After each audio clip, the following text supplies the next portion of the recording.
আর economics এক না। পলিটিক্সে 2 আর 2 22 হয়, ইকোনমিক্সে 2 আর 2 4 হয়। আজ আপনি বলছেন আপনি সংস্কার করবেন। কিসের সংস্কার?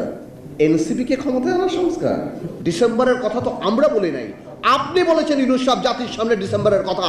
আমরা বলেছি আপনারা সেই ওয়াদা আপনি রাখেন। সেই ফ্যাসিস্ট আওয়ামী লীগের সময় ডক্টর ইউনূসকে দিয়ে একটা ফুলের দোকান খোলার মতো সাহস কারো ছিল না। সেই সময় ওনাকে আমরা গ্লোবাল অ্যাসেট হিসাবে আখ্যায়িত করেছিলাম। আমরা যখন জেলে থাকি, জেলের থেকে আমরা যখন শুনি ডক্টর ইউনূসের উপর এই দায়িত্ব দেওয়া হবে, আমরা আনন্দিত হই, আমাদের খুশি লাগে এবং সাথে সাথে আমাদের একটা হোপ দাঁড়ায় বাংলাদেশের একটা ভবিষ্যৎ নিয়ে।